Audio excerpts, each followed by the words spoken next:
Olá pessoal, todos bem? Como é que vocês estão? Prazer em tê-los aqui de novo e prazer em estar aqui a convite do nosso amigo Marcos para a continuidade desse projeto super bacana, Vida de Concurseiro.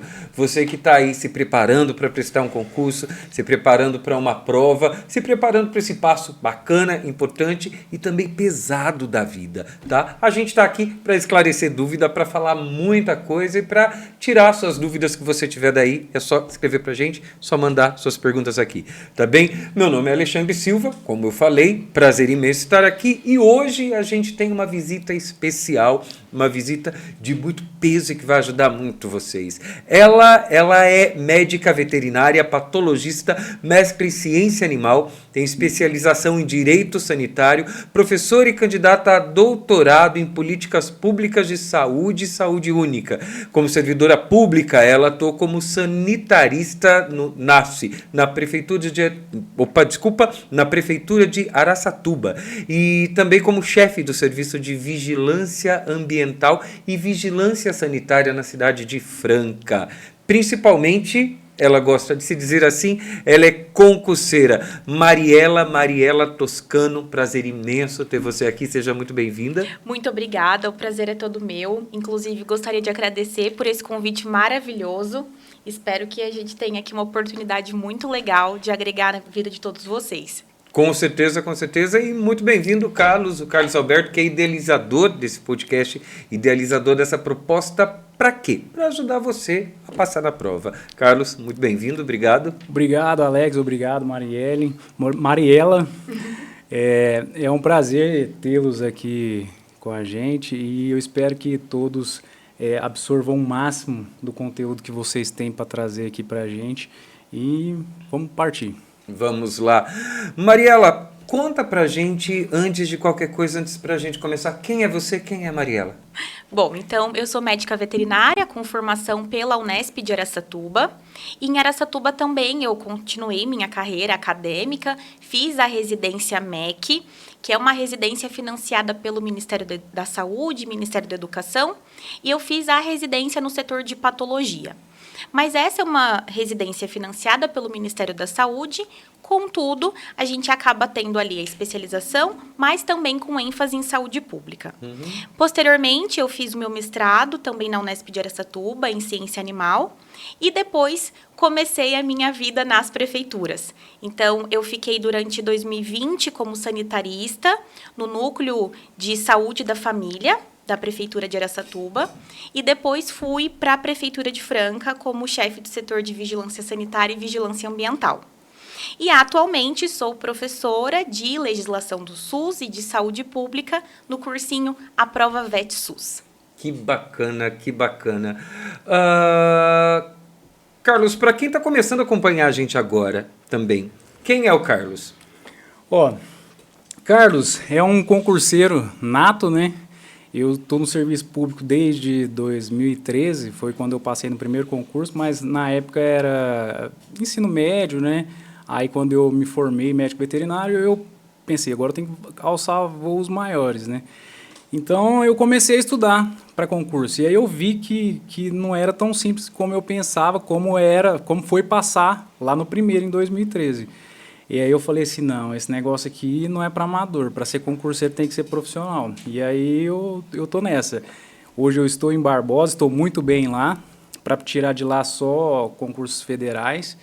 E agora eu estou me dedicando, e também influenciado aí pela Mari, né, acompanhando os canais dela, eu comecei a pensar, não, muita coisa me fez até aqui formar o Carlos que eu sou. Então, tem um pedacinho de cada pessoa nesse Carlos de hoje. Então, por que não eu também doar um pedacinho do Carlos que é hoje para o pessoal aí que está vindo atrás aí na fila? Porque a gente sabe, a gente não pode se diminuir demais e pensar que a gente não tem nada a oferecer, mas também a gente não pode pensar que a gente está muito para trás, que não tem ninguém atrás que a gente possa doar. Então, é basicamente isso. Eu sou funcionário público, adoro o serviço público, meu serviço é fazer o melhor possível e concurseiro sempre. Que bacana, que bacana. Vocês já viram aí em casa que tem muita coisa bacana para vocês acompanharem aqui com a gente antes. Mariela, uma pergunta que todo mundo tem, principalmente quando a gente está na graduação, uma pergunta que eu tive e também foi até uma tentativa, a gente não falou disso antes, mas foi um caminho que eu procurei, mas eu me encontrei em outra área. Sim. Quando você está na graduação, eu vou para o mercado de trabalho, eu vou para uma residência, no caso das áreas médicas, tá? No seu caso, a medicina veterinária, ou eu vou para o mercado de trabalho, eu vou para uma pós, para um mestrado, doutorado. O que definiu, o que delineou esse caminho para você? Bom, eu acho que essa é uma questão pessoal. É claro que existem profissionais que se sentem seguros para irem direto para o mercado de trabalho. Mas a residência, ela é uma oportunidade incrível de um aprimoramento numa área específica. Porque o curso de medicina veterinária, ele é um curso generalista. Então, são 5 anos vendo todas as áreas da medicina veterinária. Dentro da residência, você vai realmente aprender, ter uma vivência teórica, mas também principalmente prática, de uma área específica. Então, nós temos as residências na clínica médica, na clínica cirúrgica, na anestésio, diagnóstico por imagem, na própria saúde pública. Então, eu sempre falo para os meus alunos que a residência é um momento muito importante de construção profissional e para você, inclusive, se identificar realmente como veterinário. Porque, no meu caso, eu fiz a residência na patologia. E eu estava ainda num momento de me descobrir como profissional. Eu não tinha certeza se era aquilo que eu queria para a minha vida. E como a residência ela é financiada pelo Ministério da Saúde, tem também esse lado saúde pública, eu comecei a participar das atividades de saúde pública. E aí eu fui me encontrando nesta área. Então, também é um momento para você saber, é isso que eu quero mesmo? E se construir, né? Ter realmente uma base assim, técnica e uma base de experiência prática. Muito bacana. E onde exatamente foi o ponto-chave? Me encontrei aqui. Bom, eu acho que quando eu comecei a ter as aulas de políticas públicas de saúde. E aí eu comecei a perceber que o médico veterinário ele está inserido na gestão da saúde pública, ele realmente tem muito a agregar dentro desse perfil de saúde única, porque a gente diz que o médico veterinário ele é um profissional que faz saúde humana, faz saúde animal e faz saúde ambiental. Então, foi nessas aulas de políticas públicas de saúde que eu fui me encontrando mesmo. Que bacana, que bacana. Também foi uma experiência que você compartilhou com você? Também foi assim, Carlos? Não, comigo foi bem diferente. Porque assim, quando a gente se forma, né, a gente vai colar grau, a gente evolui, é uma involução na verdade, né? A gente num dia é universitário e no outro desempregado. Desempregado, sim. E aí, eu não tive essa oportunidade, mas eu queria muito. E isso também é uma realidade para muitas e para muitas outras pessoas. Nessa profissão, inclusive, porque inclusive residências são bem escassas, né, na área de medicina veterinária. Mas eu queria fazer, só que eu não tinha condição, eu tinha que começar a trabalhar logo. Então eu tinha que partir para o mercado de trabalho. E aí, quem vai dar emprego para uma pessoa sem experiência e se eu também não tinha dinheiro para montar um negócio? Então eu fui estudar para concurso. Por quê? Porque era o único que ia me dar emprego, um emprego com um salário razoável e sem nenhuma experiência. E graças a Deus, no serviço público, eu pude colocar em prática todo o conhecimento que a gente adquire na faculdade, logo já depois da faculdade, porque ficar esperando tudo acontecer depois que você sai da faculdade, isso vai fazendo você perder um pouco do conhecimento, você vai ficando mais... tudo que aparecer vai ser ótimo, por quê? Porque quanto mais o tempo passar, mais a gente vai ficar desesperado para qualquer coisa que acontecer e a gente vai abraçar, né? Então, assim, eu não tive essa oportunidade, mas não por opção. Simplesmente porque eu não tinha mesmo a condição de esperar mais 2 anos para eu começar a trabalhar. Que interessante que a gente tem 2 realidades diferentes dentro da mesma área, tá? Eu venho de jornalismo, eu sou jornalista. E fui professor universitário também por 15 anos. E aí o que a gente notava, exatamente o discurso do Carlos, quanto mais você espera para encontrar um estágio, quanto mais você protela essa decisão, você começa a esquecer e perder o tempo. Tá? E aí é muito complicado, porque você pode ter um diploma, mas não ter o mercado de trabalho. Sim. Isso é muito ruim. Sim. E para você administrar mercado de trabalho onde você se inseriu e estudo, como que funciona isso? Então, na verdade, essa é uma dúvida de todo estudante, principalmente de todo concurseiro. Porque, pensando nos meus alunos que prestam concurso, muitos deles já são médicos veterinários que estão atuando ao longo do dia. Então, eles ficam no seu serviço durante o dia inteiro e aí tem esse período da noite para estudar. E os alunos que prestam residência, em geral, estão no 5º ano. Então, é aquela confusão de tá na fase final de faculdade, estágio, apresentação de TCC e tem que estudar também. Então, é realmente uma tentativa de encontro dentro do seu próprio planejamento pessoal, né? Então, é muito importante pensar nisso. Eu vou conseguir ir conciliando esse meu trabalho, a minha faculdade com o meu período de estudos? E sim, é possível. Mas, para isso, é importante ter ali uma organização pessoal mesmo. Sacrifícios. Sacrifícios também.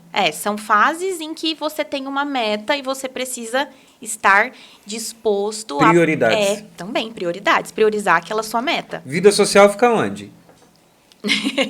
Não tem. Não tem.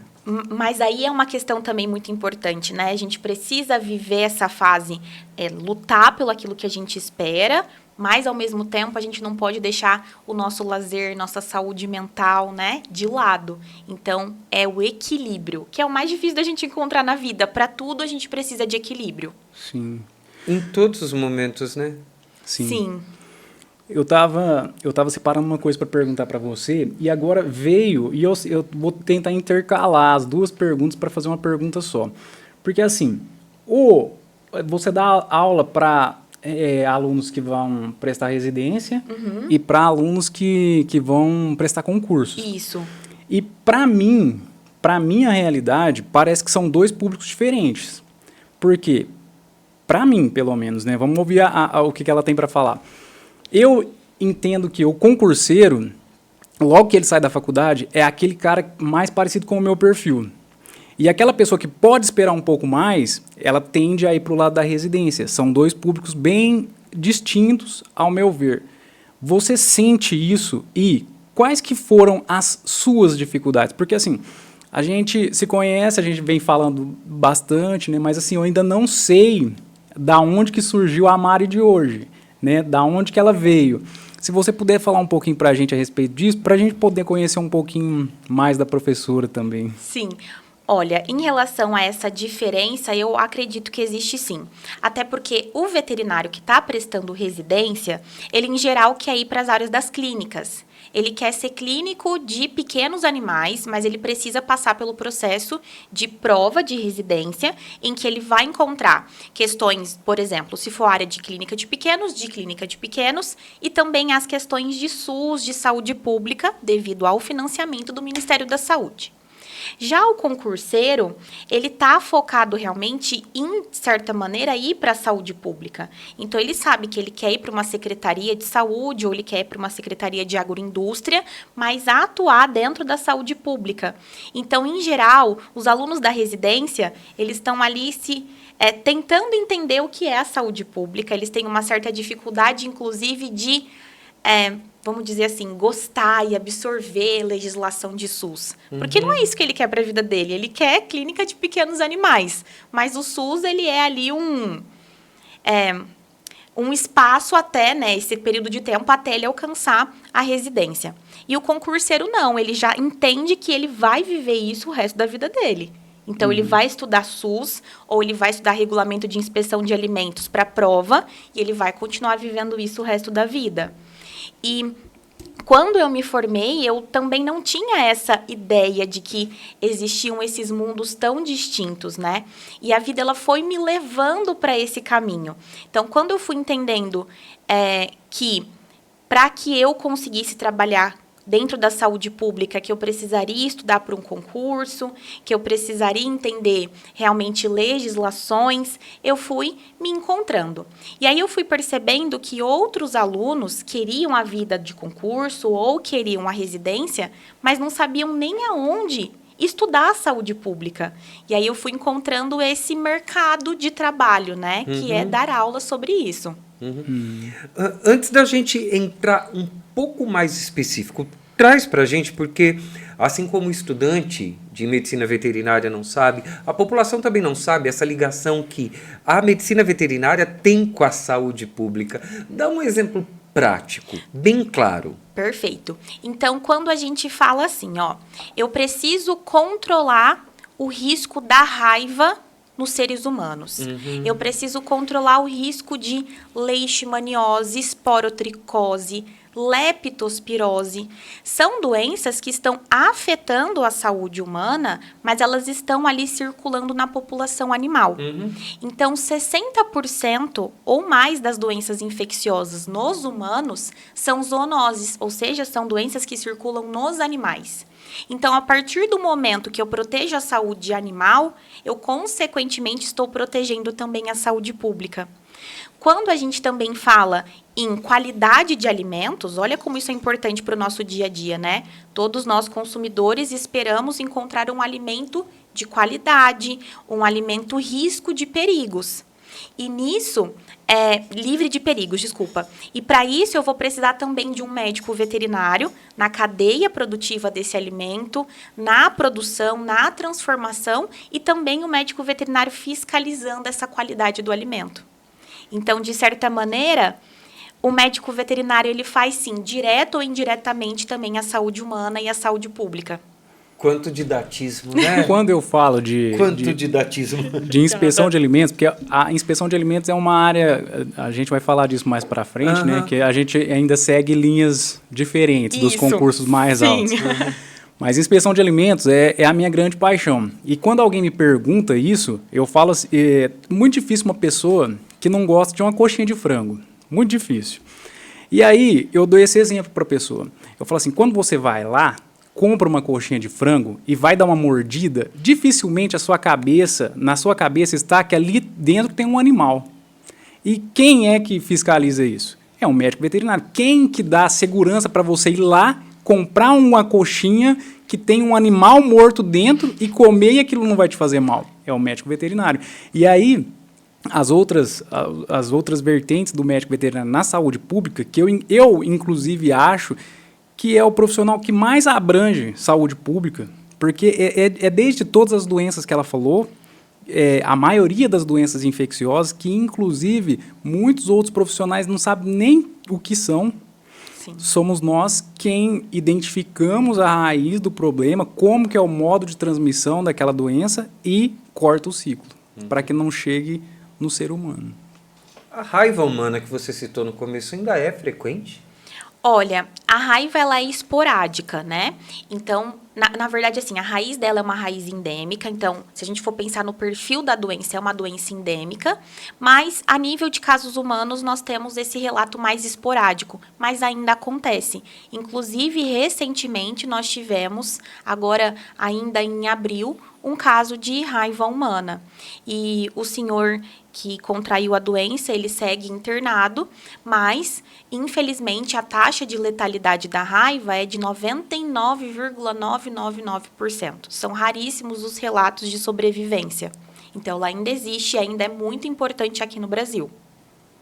Vacinação, galera. Exato. Importante demais. Sim. E ao contato também, procurar ajuda, né? Porque às vezes a gente acha, o cão me mordeu simplesmente porque eu passei de bicicleta, mas não é sempre assim, né? E tem outras vertentes aí também que em outros episódios a gente pode aprofundar um pouco mais a respeito disso, porque a população em si não tem muita ideia de como que são feitas as transmissões das doenças e como que ela é barrada na medicina veterinária. Então a gente tem que informar, porque às vezes uma coisinha simples de nada vai fazer toda a diferença para quem é leigo entender o porquê das ações do médico veterinário dentro da saúde da família. Que coisa bacana, sensacional. Mariela, mas conta pra gente, voltando a falar do concurseiro, da vida do concurseiro.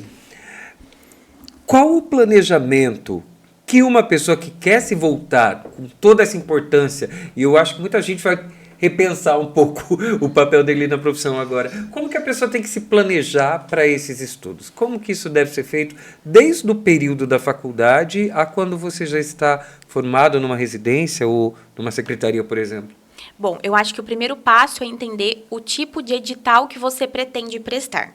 Porque algo que me chama muito a atenção é que muitas vezes os alunos aparecem para mim dizendo: Mari, eu vou prestar concurso, então eu quero ter aula. E aí a primeira coisa que eu pergunto é: concurso para qual área? Não, concurso na saúde pública. Tá, mas em qual área? Por quê? Porque o médico veterinário concursado, ele pode atuar nas secretarias de saúde, né? Então, ele pode atuar no serviço de vigilância sanitária, vigilância de zoonoses, vigilância ambiental. Ele também pode atuar na secretaria de meio ambiente, por exemplo, num zoológico, num canil. Ele também pode atuar na secretaria de agroindústria, no serviço de inspeção de alimentos. A nível governo federal, ele pode prestar um concurso para o MAPA, para a Anvisa, para o IBAMA, só que são contextos diferentes, são materiais, são editais diferentes. Essa é a diferença dos editais que você falou. Exatamente. Para quem não entende que é um edital Exato. ainda. Então, ele vai entrar no site onde ele vai encontrar aquela prova. E ali vai ter uma descrição de qual é a atribuição do médico veterinário para qual área ele vai. E, a partir disso, iniciar, então, os seus estudos. E aí, o seu planejamento, ele precisa ser voltado para aquele edital. Então, não adianta a gente também sair da faculdade falando: eu vou prestar todos os concursos que aparecerem. Porque senão você não tem nem tempo hábil para estudar. Porque se a gente for pensar até a nível federal, o conteúdo para a Anvisa é totalmente diferente do conteúdo para o MAPA. Então, entender o que você espera nessa vida de concurseiro é a chave principal. Eu pretendo trabalhar no MAPA, eu quero ser fiscal lá no Serviço de Inspeção Federal. Então, a partir disso, você vai fazer um planejamento. Porque se você quiser prestar todos os concursos ao mesmo tempo, você não vai conseguir focar nas legislações, nos regulamentos específicos. E, geralmente, o conteúdo ele é muito amplo, né, Carlos? Concursos fiscais na área de medicina veterinária é muita legislação. A gente se sente um estudante de direito. Exatamente. É juridiquês mesmo. É artigo em cima de artigo. E aí é totalmente específico, porque Sim. na faculdade você não vai ter isso. Então, Ou aí tem? que tem o Muito ponto-chave, muito pouco. A gente vai ter aulas, né, matérias de inspeção de alimentos, geralmente no último período, no último ano. Inclusive, quando o aluno já está até formado. Ou cansado, não quer mais. Ele já sabe que ele quer ser clínico, ele não quer ver inspeção de alimentos, né? E quando a gente fala de SUS, de legislação de saúde pública, menos ainda. Pelo menos eu não lembro de ter visto Lei 8080, Lei 8.142, que são as leis básicas do SUS, muito menos artigos da Constituição Federal que tratam de direito sanitário na faculdade. Você teve alguma disciplina assim? Quando eu comecei a estudar para concurso, eu vi que a medicina veterinária não, uma graduação, ela entrega um profissional no mercado de trabalho que eu particularmente acho que ele é 25% daquilo que realmente precisava ser. E aí, estudando para concurso, porque estudo para concurso ele é muito diferente daquele estudo que a gente estuda na véspera da prova, para fazer uma prova na graduação. Porque aquele dia você quer fazer a prova e ter nota para passar o semestre, para o próximo semestre. E estudar para concurso, geralmente, é um concurso, é um estudo a longo prazo. Daqui a 60 dias você vai precisar lembrar daquilo, daqui 90, daqui 120 dias. E, geralmente, editais são muito extensos, é muito conteúdo para você estudar. E você não sabe o que está ali para encher linguiça e o que realmente é para você saber. Porque as bancas, infelizmente, elas fazem isso. Ela coloca ali 90% do edital, é simplesmente para tomar o seu tempo. Porque se ela colocar só o que vai cair ali, os 10%, todo mundo estudava e ia ter que tirar no par ou ímpar na hora lá da classificação. Então, é muito extenso o conteúdo a ser estudado e a gente vai precisar lembrar daquilo só lá na frente. Então, dentro da graduação, seria impossível dar isso ao aluno. Uma graduação iria durar 10, 15 anos, se fosse para ele aprender. E aí, as coisas que ele aprendeu lá no começo também já não ia lembrar mais nada. Então, é um estudo bem Você tem que estudar o edital, entender o que ele quer e depois estudar o conteúdo que o edital pede. Sim. Exato. Você tem que estudar eternamente. Eu acredito, estudar eternamente, mas assim, eu acho que estudar o seu edital é primordial. Porque senão você está prestando um concurso, por exemplo, para médico veterinário na saúde da família, no NASF, ou seja, Secretaria da Saúde. E aí você perde ali 5 meses estudando o regulamento da inspeção de alimentos. Isso não vai aparecer na sua prova.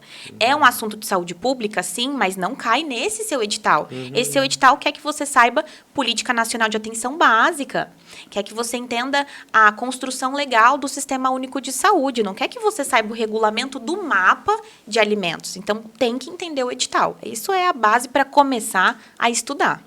Mari, fala para mim,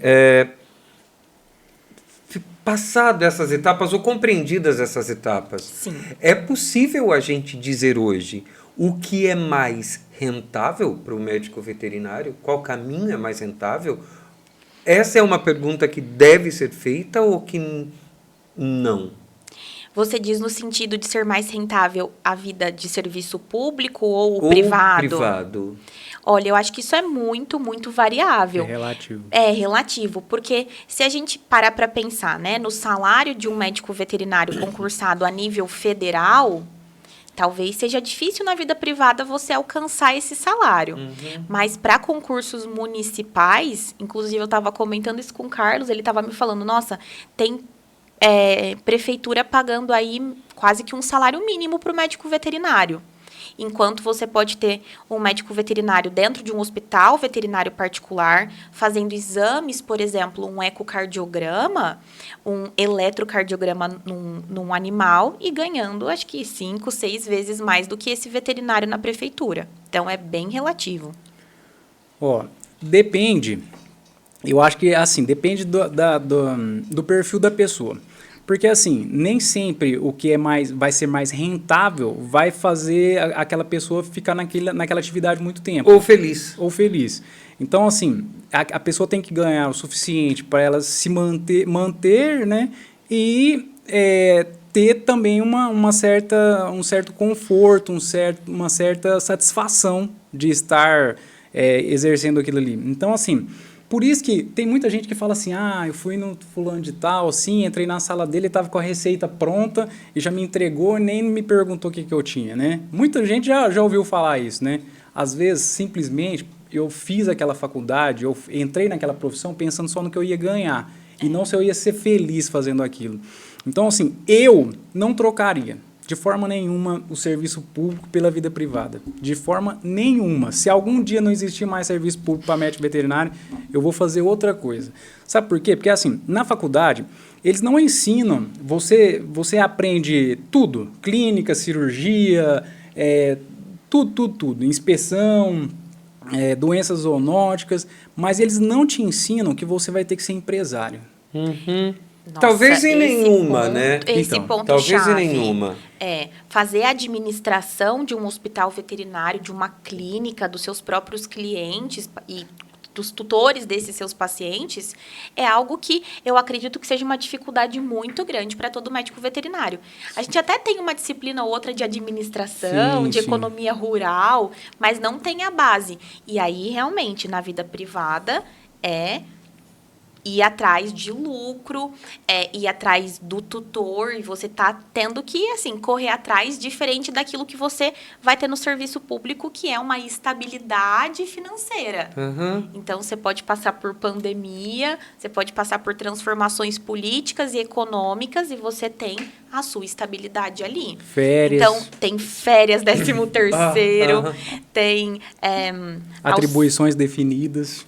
Exato. Tem também o cartão alimentação, né? Então, assim, Realmente, eu acho muito interessante essa vida de serviço público nesse sentido. É realmente incrível esse diálogo que vocês estão trazendo para a gente, porque quando o pessoal entra na faculdade, eu vou ser veterinário, ou no meu caso, eu vou ser jornalista, ou vou ser médico, ou arquiteto, o que você vai ser não importa. Sim. Mas você aprende ali um conteúdo clássico, tá? E você não...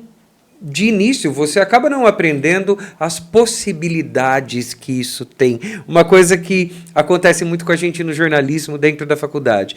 Quando entra, e é muito comum, quando entram os meninos, eu quero fazer jornalismo esportivo. Na sim. nossa empresa, a Porta 9, todos queriam, ou todos querem, todos gostam. Mas quando eles conhecem a comunicação empresarial, quando conhecem a assessoria de imprensa, ou até mesmo essa possibilidade de concurso, muda. E é muito legal quando o aluno, quando você que está assistindo esse podcast, entende a possibilidade. Então é muito bacana você procurar ir além do que aquilo que a faculdade está te instruindo, tá? E para isso a gente tem aqui...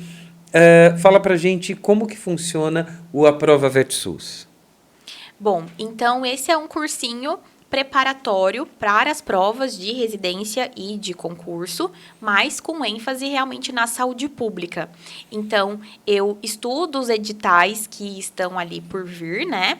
E faço um cronograma generalista, mas que vai abranger esses principais assuntos. Então, eu parto sempre da história da saúde pública, da construção do SUS e finalizo o curso com controle de zoonoses. Mas também sempre deixo muito claro para o meu aluno. A nossa expectativa ali é de saúde pública. Mas se você está prestando, por exemplo, uma residência na área de clínica de pequenos, você vai encontrar uma prova que tem questões de clínica de pequenos e questões de saúde pública. O meu papel é te ajudar na prova de saúde pública. Uhum. E ele funciona em Franca, como é que é? Na verdade, ele é um curso online. Tá. Exato. Uhum. Então, eu utilizo as plataformas online e eu tenho as aulas gravadas. E toda semana, para todas as turmas, eu tenho também as aulas ao vivo, que são as mentorias, os plantões de dúvida, onde naquele momento a gente vai fazer questão de prova de residência e de concurso. Porque não adianta a gente ficar ali na teoria se eu não mostro para o aluno que aquela aula vai aparecer naquela prova. Então, a gente sempre tem ali a presença das questões das bancas de residência e de concurso para auxiliar, inclusive, na absorção do conhecimento. Uhum. Porque eu tenho a teoria e depois eu tenho que fazer um exercício em cima daquilo, nossa, ajuda muito a fixar, né? E a entender a importância também. Sim, sim. A Mari falou uma coisa que é muito importante, eu preciso dar uma pinçada, porque senão Por favor. eu esqueço. Que eu sou ansioso, eu esqueço rapidinho. Ela falou assim, estuda os editais. E eu já tinha acabado de falar isso aqui, que 90% das coisas que estão no edital, às vezes você só tem que passar o olho. Porque num edital, eu sou contra a pessoa estudar sozinho para concurso. Eu acho que um cursinho, ele tá ali, ele ganha para fazer você passar. Uhum. Ele pode não conseguir, às vezes você pode não conseguir estudar o suficiente para poder passar, mas ele tá ali te vendendo um produto que você quer comprar, que é passar num concurso, numa residência. Então, ela vai estudar esse edital para poder condensar e diminuir o máximo possível aquele edital para você poder estudar com afinco realmente aquele conteúdo que tem probabilidade de cair. Uhum. E às vezes um concurseiro, então um estudante de prova de residência, ele vê aquele edital todo ali e ele estuda tudo. E aí a gente tem uma tendência de estudar o que é mais fácil, o que é mais simples, o que está mais audível. E aí a gente fica naquele conteúdo ali, aí chega lá na prova, parece que a prova nem era a nossa. Exato. E além disso, eu também percebo um certo desespero. Porque, por exemplo, vai cair Lei 8080, que é a lei que regula o SUS.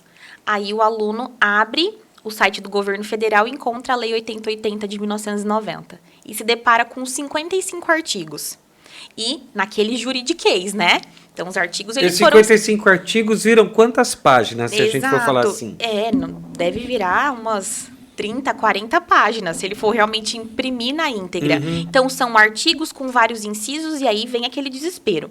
Ou vai estudar para o mapa ou para o Serviço de Inspeção Municipal, tem que estudar o RISPOA ou RISPOA, que é o Regulamento da Inspeção. Mais de 500 artigos. É uma bíblia, praticamente. E aí o aluno desespera. Então, o que eu falo? Vamos entender quais são os artigos que aparecem realmente na sua prova. Sim. Não vai aparecer 55 artigos de Lei 8080. Vão aparecer os artigos que vão trazer objetivos do SUS, princípios do SUS, competências de cada um dos entes federativos. Isso que aparece. Então, a gente também precisa auxiliar nesse direcionamento do aluno, né? Então, o legal realmente do cursinho e de qualquer outro curso preparatório é que ele vai te mostrar o que você precisa absorver de uma legislação tão ampla. Para que você não fique ali também desesperado e lendo por ler. Porque não adianta falar, você leu a Lei 8080 ali, e aí? O que você absorveu só disso? Não entendi. Eu só não entendi. Eu só não entendi. E tem muito isso, Alex. Quando a pessoa vai estudar, na internet hoje tem de tudo. Se a gente procurar lá como fazer um foguete igual ao do Elon Musk, tem lá um passo a passo para fazer. E para ser concurseiro, prova de residência, não é diferente. Tem tudo na internet, se a gente for procurar. Só que está tudo espalhado, tudo pulverizado. E a gente não sabe se aquele conteúdo é atualizado, se aquilo ali realmente vai ser importante para eu estudar. Então, como a Mari falou, ela já estava falando antes, né? Tem que ter um foco também. Se eu quero prestar concursos na área de saúde pública, assim, eu quero prestar concurso para vigilância sanitária, ou é para o MAPA, ou é para a Anvisa. Por quê? Porque tem aquele concurseiro metralhadora. São dois tipos de concurseiro, né? O sniper, que é aquele que fala, não, vai sair só daqui 6 anos a prova, mas eu vou estudar para ele. E tem o metralhadora, que ele está estudando para a OAB hoje, faz uma prova de manhã e outra de tarde. Eu acho que tem que ter um foco. Se você tem um objetivo, você tem que ir, porque estudar, essa frase é um clichê, né? É muito mais importante a direção do que a velocidade. Tem muita gente que acha que vai começar a estudar hoje para um concurso e daqui 2 meses vai estar aprovado. E não é. Se você não tiver constância, você não vai ser concursado. É muito interessante esse diálogo. Eu vou, mais uma vez, retomar isso, porque mostra uma possibilidade dentro da medicina veterinária e dentro de todas as graduações, tá? Que muitas vezes, eu diria na maioria, ou usando o que você falou, 99,99% dos casos, o aluno não sabe para onde ele pode ir. E são frentes extremamente atrativas, frentes extremamente interessantes. E aí, dentro desse diálogo que a gente teve agora, uma coisa me veio. Como lidar com a pressão para passar? Acho que a gente está falando de ambiente social e familiar agora. Sim. A pressão para passar, o passei ou eu não passei?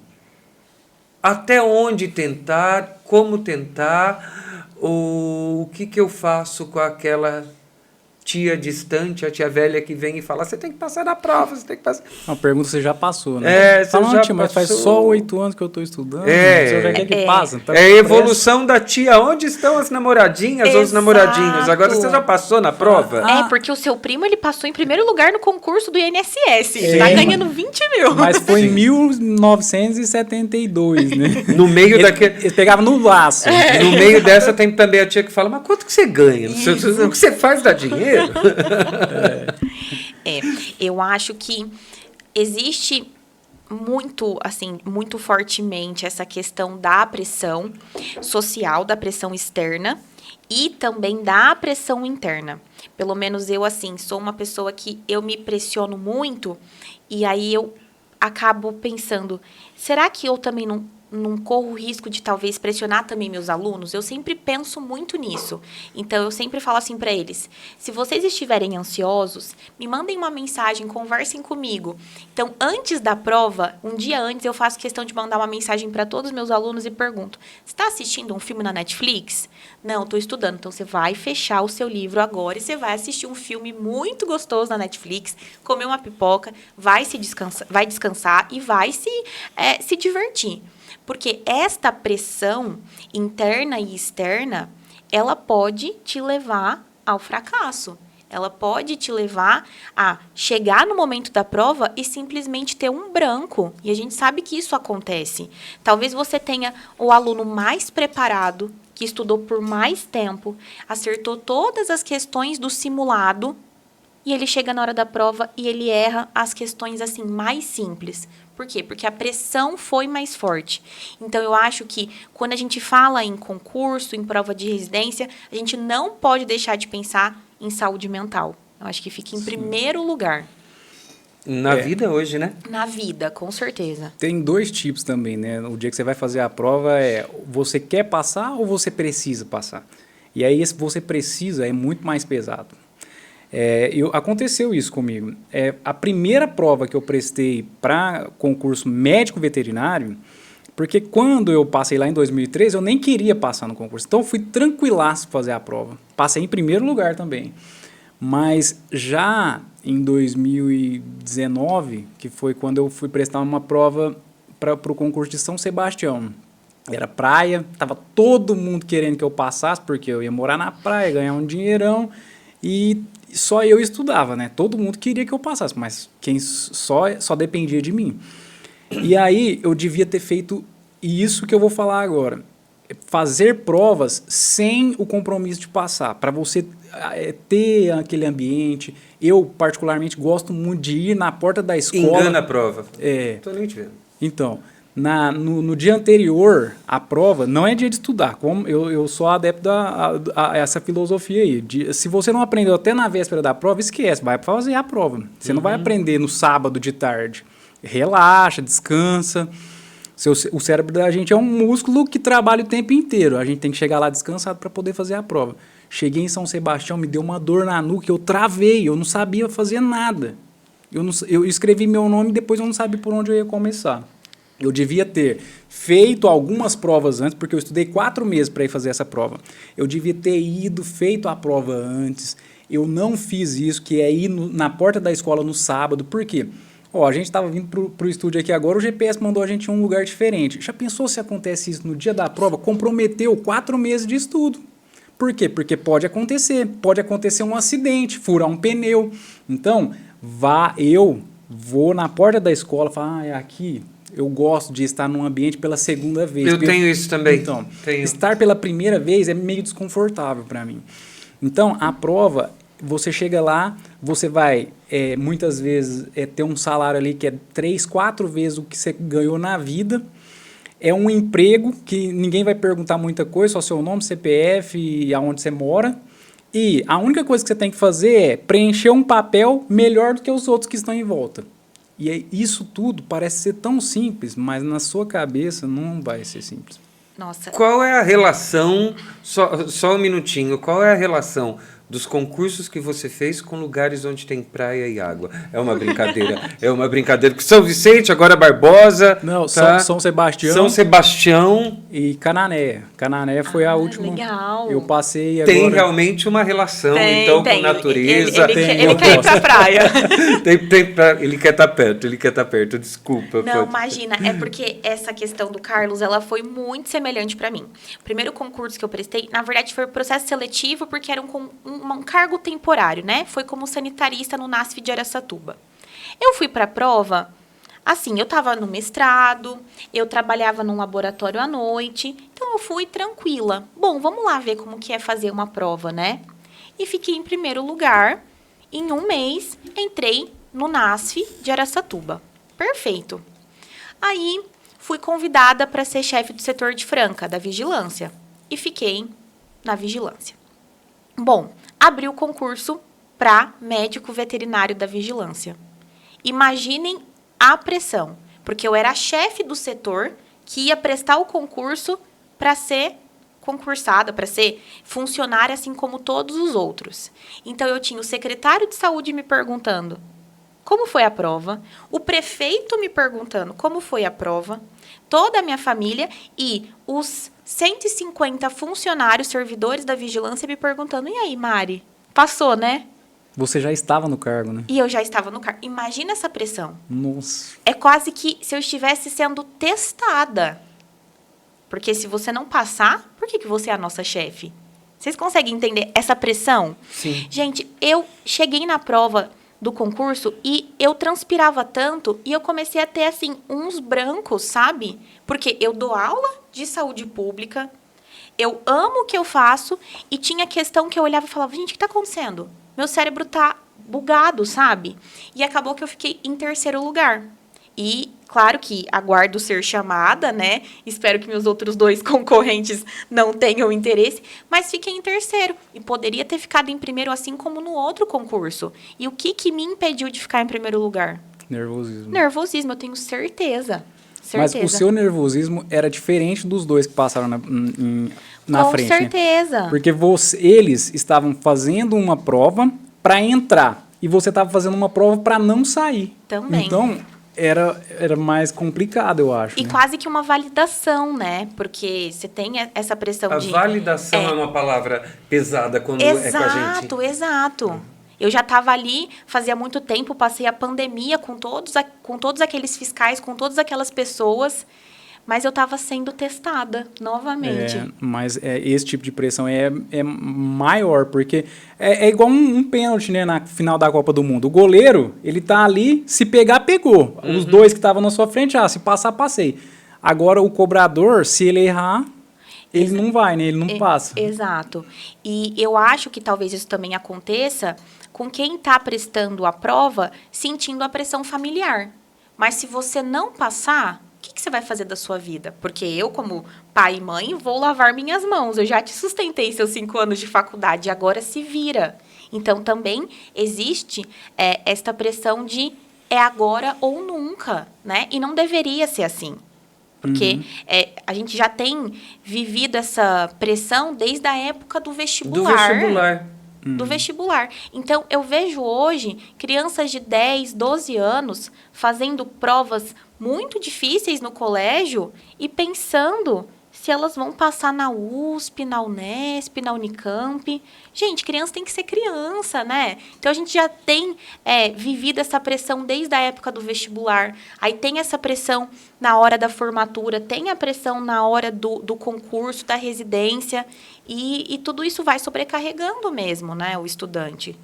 Porque você tem que diferenciar a pressão da responsabilidade. Exato. Eu tenho uma responsabilidade com a minha vida, Isso. tá? Com o estudo, com o que eu quero. Eu me responsabilizo. Isso. Eu tenho um comprometimento. Isso Agora, é a pressão, ótimo. isso é ótimo. Agora, a pressão é metáfora boba. Coloque muita pressão no pneu e ele estoura. Tá? Exato. Uma metáfora boba. Mas essa pressão, ela não é legal. E a gente vive muito com isso. As pessoas vivem muito com isso. Essa cobrança social de o que você vai fazer ou lá atrás o que você vai ser quando crescer. Tá? Também. É muito pesado. Mari, o que você gostaria de ter sabido no começo da sua vida acadêmica ainda, que te faltou e que hoje você tenta passar para os seus alunos? Bom, eu acho que o que eu queria ter recebido de informação no meu primeiro ano é justamente o fato de que o veterinário faz saúde pública. E veterinário na saúde pública não significa ficar dentro de uma unidade de vigilância de zoonoses apenas castrando cão e gato ou apenas eutanasiando um cachorro, por exemplo, positivo para leishmaniose. Eu queria que alguém tivesse me contado que a saúde pública ela é possível a nível de o nosso profissional ali fazendo gestão de saúde pública, atuando diretamente nas políticas públicas de saúde e entendendo que saúde pública vai além de fazer controle populacional de cão e gato. Eu acho que se eu tivesse conhecido esse lado da saúde pública no meu primeiro ano de faculdade, eu não teria passado 5 anos, de certa maneira, sofrendo como eu sofri, porque eu fiquei 5 anos vendo os meus professores só falando veterinário, castra e faz vacina e faz clínica. Não tinha ninguém para me contar que eu poderia fazer algo além disso dentro da minha profissão. E foi quando eu encontrei esse outro lado que eu realmente consegui me realizar como profissional. Então, eu acredito que existem também outros alunos que entraram na faculdade e pensaram, mas eu não quero clinicar. Não é isso que eu quero fazer outra coisa, eu quero entender a profissão de uma forma mais ampla. Falam que existe saúde única, mas eu quero trabalhar com isso. Como que eu trabalho com isso, sabe? Então, eu queria ter recebido essa orientação. Saúde única. De saúde única. Explica, saúde única. Então, é um conceito de que eu não consigo separar, segregar saúde humana, saúde animal e saúde ambiental. Então, quando eu falo em pandemia da Covid-19, eu tenho um exemplo perfeito dessa tríade, né? Quando eu tenho uma doença circulando na população animal, ela pode saltar para a população humana, né, que a gente chama de spillover em epidemiologia, e gerar o que a gente viveu com a pandemia, né? Então, quando eu tenho um olhar para a saúde do meio ambiente, da minha relação como sociedade com o meio ambiente, com os animais, eu também melhoro com certeza a saúde humana. Hoje, me corrija se eu estiver enganado, mas com a necessidade da implementação dos conceitos de ESG nas empresas, cada vez mais esse conceito amplo de sustentabilidade, que não é apenas você dar uma condição melhor ao funcionário, é você se responsabilizar. A medicina veterinária, o médico veterinário, ele entra com força nesse conceito de ESG também. Sim, de sustentabilidade, porque eu posso produzir, eu posso continuar sendo um país referência em produção de alimentos de origem animal e fazer isso de forma sustentável, né? Respeitando a natureza, respeitando os próprios animais, mas também mantendo uma cadeia produtiva. Que bacana. E para você, o que você gostaria de ter sabido, Carlos, no começo da sua vida acadêmica que te faltou?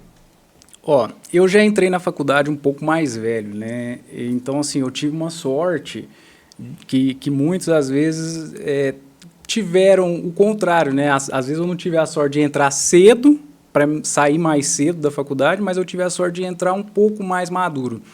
Então, assim, eu absorvi muito dentro da minha graduação por conta disso, por já ter entrado com uma certa maturidade. Medicina veterinária geralmente é um curso, medicina veterinária, agronomia, esses cursos de agrárias, geralmente são feitos, principalmente numa faculdade particular, por pessoas que têm mais condição. E eu, na verdade, eu não tinha. Então, eu sempre estava focado ali no que realmente eu estava fazendo dentro de uma faculdade. Dificilmente alguém ia me ver num bar, ou então fazendo churrascada no fim de semana, sendo que eu tinha prova na segunda e na terça.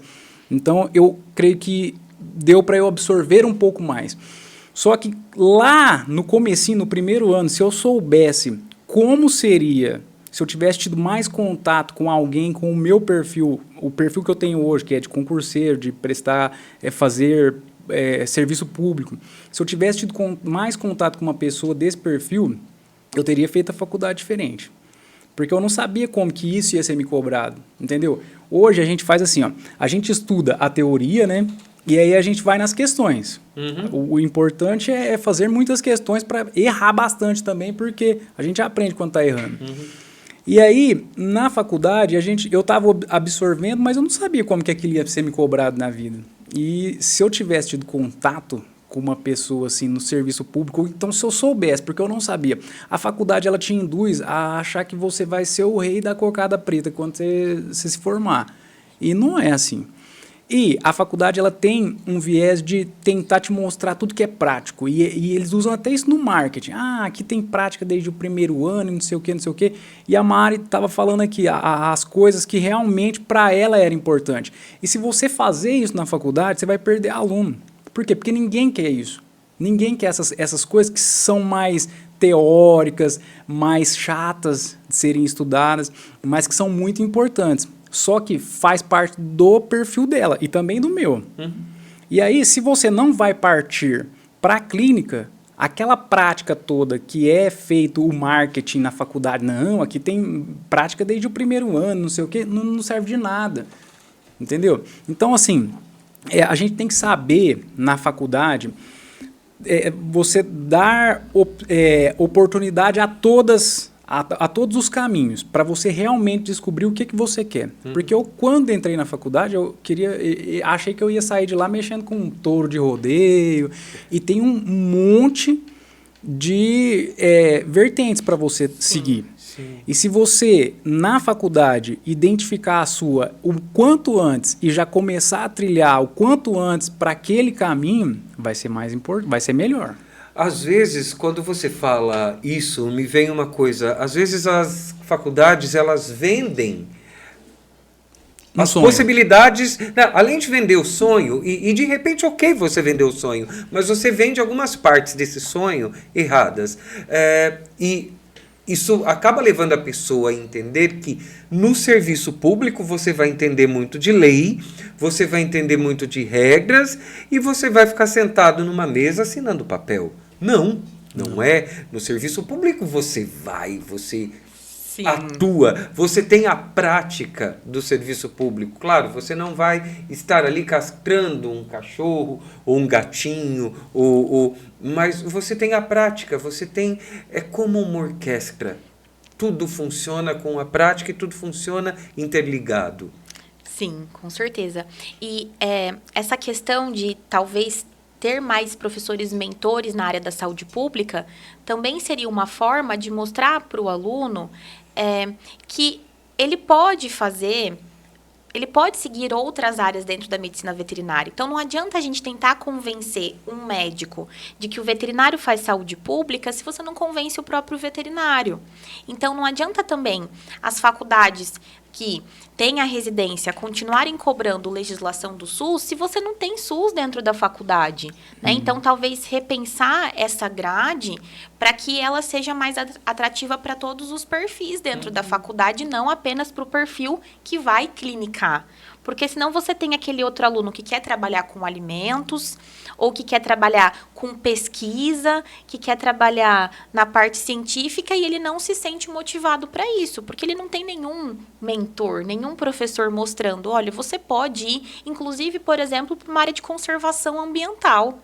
Né? Então, a medicina veterinária ela é tão rica e tão cheia de viés, de sub-áreas, mas isso precisa ser mostrado na prática para que o aluno entenda que essa é uma possibilidade, né? Sim.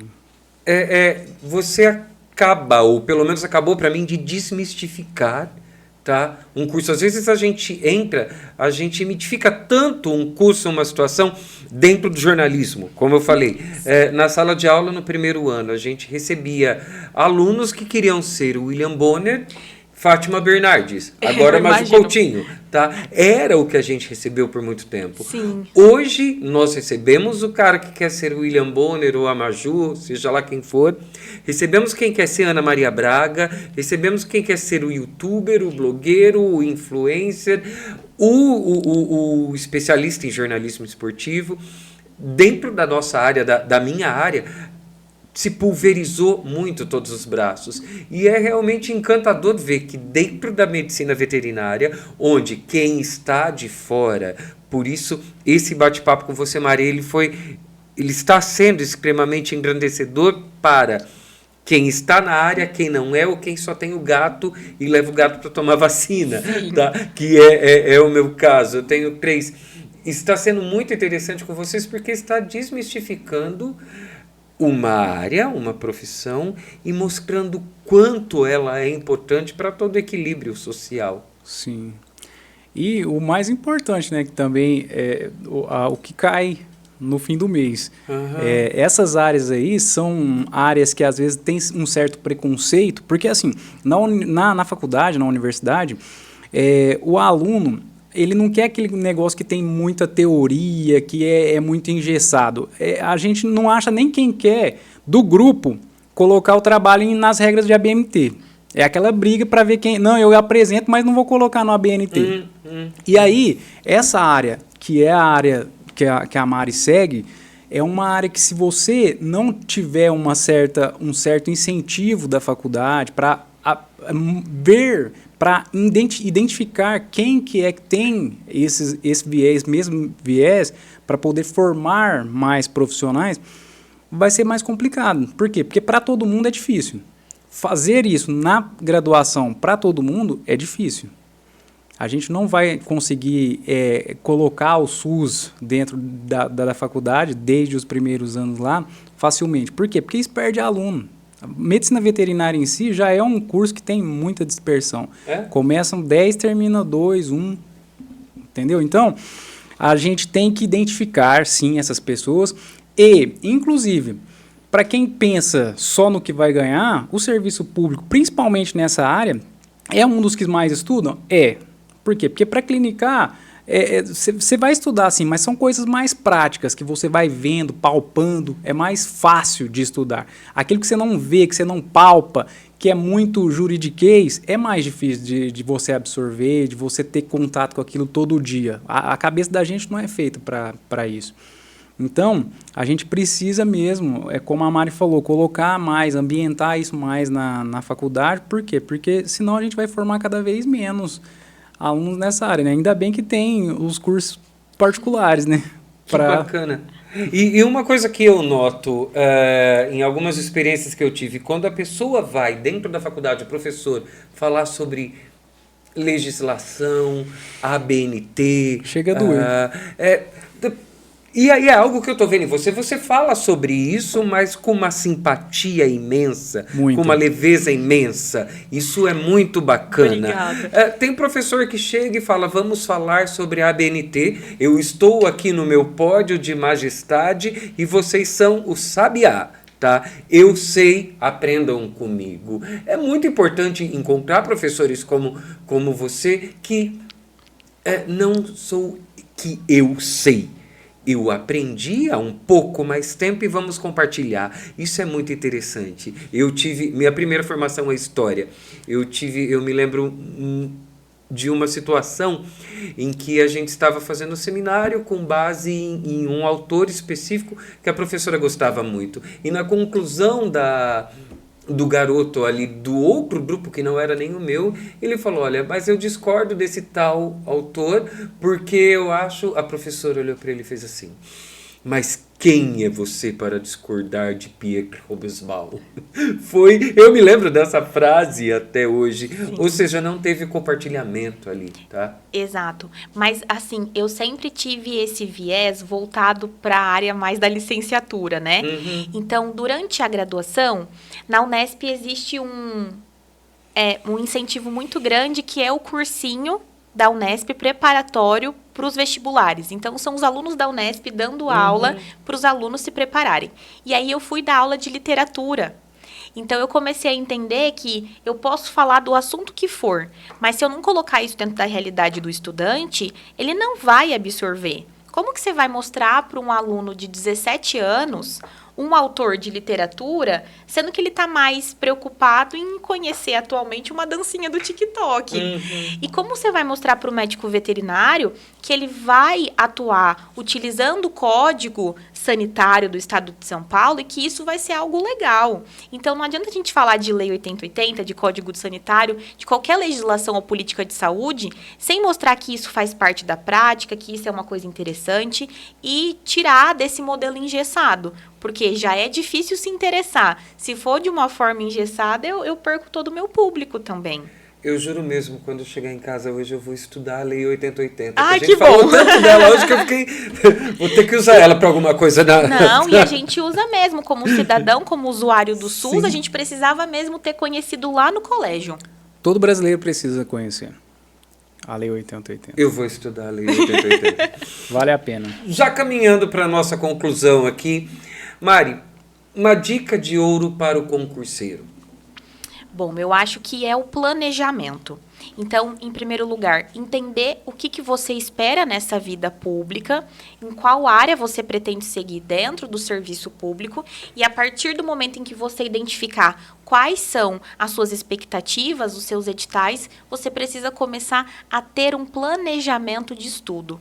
Então, se a minha prova é daqui 3 meses, então eu preciso organizar a minha agenda em como eu vou fazer para estudar, conhecimento, o conteúdo específico, porque ele aparece. Se vai cair matemática, eu preciso reservar um tempo para matemática, para português, para informática, e ir realmente montando ali o seu planner, vamos dizer assim. Então, para mim, o planejamento ele é primordial. Sem aquele desespero, sem aquela loucura de sair lendo tudo que eu encontro pela frente. Então, tem que ser um estudo direcionado, né? Acho que é o mais importante. Carlos, e você? Qual seria a dica? Vai ser concurseiro? Faça isso. Isso aí é uma coisa particular. É claro que a gente tem um certo modelo que a gente tende a aplicar a todos, né? Mas cada um tem a sua particularidade. Tem gente que vai estudar para um concurso, não tem filho, não tem que trabalhar. É só sentar numa mesa, num quarto com ar-condicionado, numa tela de 32, um notebook bom e estudar. Mas vai ter gente ali que vai chegar às 10 da noite, vai ter o filho chorando e vai estar estudando. Querendo assistir a Peppa Pig. Isso, e tem que dar atenção para a família. Por quê? Porque isso é uma coisa muito interessante também. Para um concurseiro ou um estudante querendo passar numa faculdade ou numa residência, é uma coisa muito importante a família ter uma certa compreensão. Por quê? O estudante ele vai mudar muito naquele período em que ele está estudando para uma determinada prova. Ele vai mudar o humor, ele vai mudar o comportamento, ele não vai ter praticamente vida social naquele momento, porque às vezes o amigo dele vai chamar ele para ir num pagode, numa festa, e não entende que ele está num momento diferente do amigo que está convidando. Então, um relacionamento. Por quê? Porque eu falo muito que é difícil um relacionamento que sobrevive a uma faculdade. Pelo menos na faculdade que eu fiz, todo mundo que começou casado ou namorando terminou ou com outro ou sozinho. Porque é uma coisa que vira uma chave. E o concurso não é muito diferente, não. Por quê? Porque se você... Pelo que eu estou vendo, é até pior. Por quê? Se você não tiver um companheirismo ali no momento crucial da sua vida, que é você arrumar um emprego, porque isso determina tudo na sua vida. Se você tem ou não tem emprego hoje, vai mudar o que você vai comer no almoço. Uhum. Então, imagina só daqui 1, 2, 3 anos. Então, compartilhar todas as dificuldades com a família, com o relacionamento, ter uma certa compreensão dessas pessoas, que você vai mudar, que você vai ficar mais estressado, vai ficar, de certa forma, até doente, vai engordar. Por quê? Porque estudar engorda. Você só quer... Eu tenho estudado muito, então. Eu descobri. Você estuda e come, estuda e come, estuda e come. É uma ansiedade que a gente não consegue controlar. Então, precisa ter compreensão da família, a família tem que saber que aquilo ali é um projeto, o maior projeto da sua vida naquele momento. Vai deixar de ser uma hora. A hora que você for aprovado, ele vai deixar de ser o seu objetivo de vida. Mas até ali, até você chegar na prova, despejar o conhecimento que você absorveu e ir embora para casa leve, porque depois de uma prova difícil, você vai embora pesando menos 100 quilos. Sim. Então, é crucial isso aí. A família tem que ser companheira de você nesse momento que vai ser um dos momentos mais importantes da sua vida, que vai mudar. É muito interessante, mais uma vez, eu falo para o pessoal que está assistindo, ouvindo a gente, essa diferença. Uma pessoa, você pode se preparar, mesmo tendo histórias de vidas diferentes. Sim. Mesmo estando ali sozinho, no quarto, com a TV e tal, ou com uma criança, uma esposa, uma família em casa, e a criança querendo assistir a Peppa Pig. Tá? É possível, basta querer e ter planejamento para isso. Mari, suas considerações finais sobre a nossa conversa.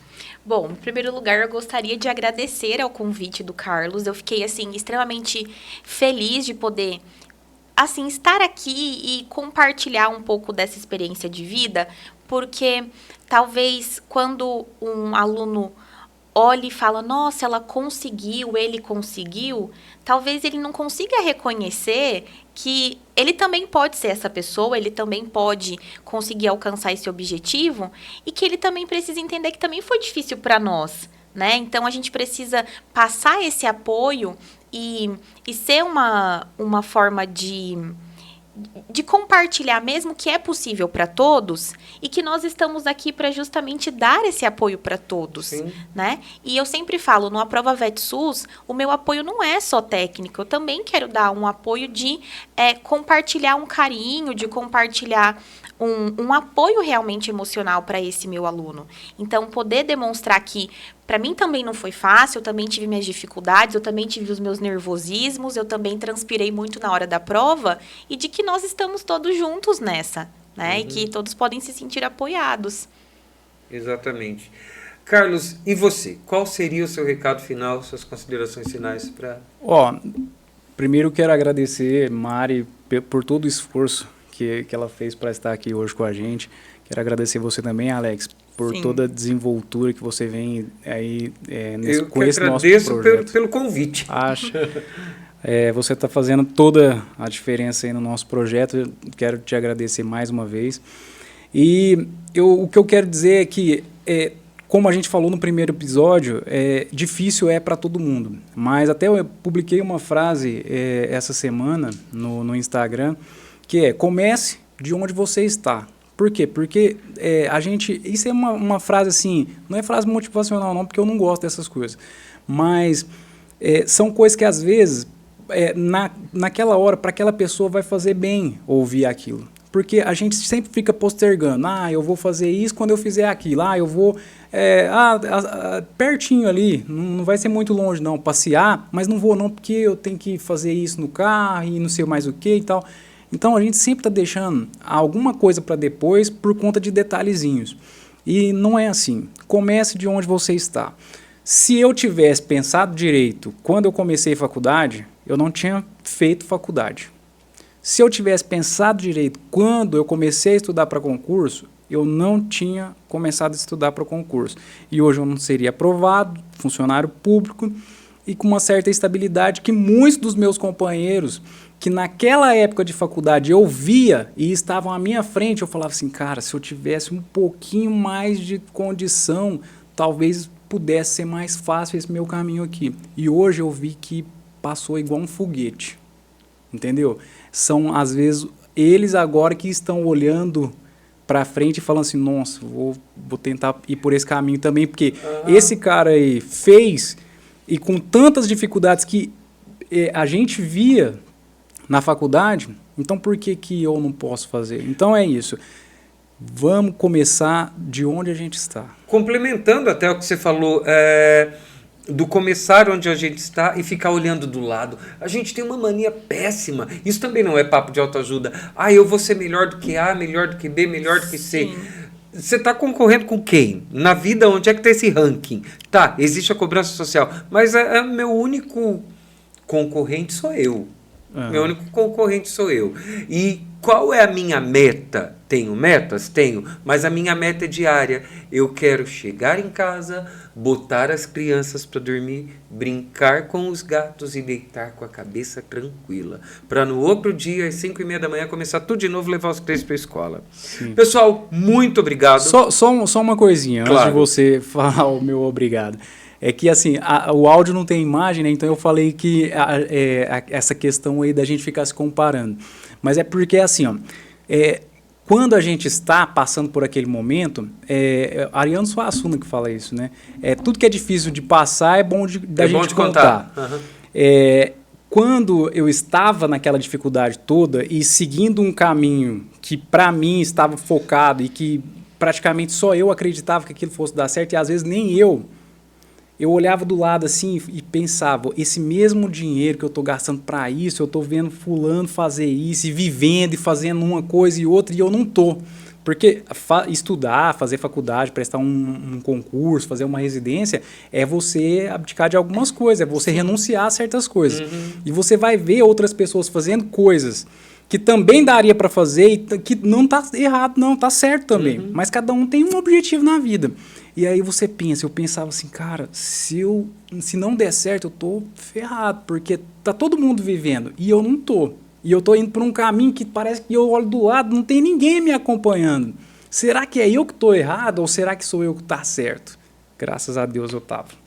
Que bom, que bom.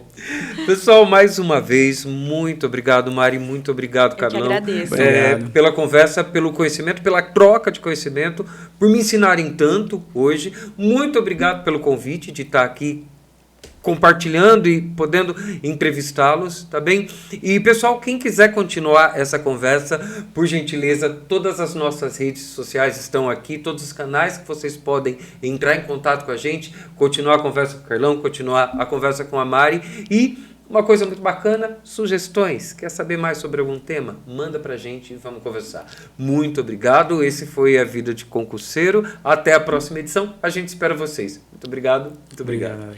Obrigado. Obrigada.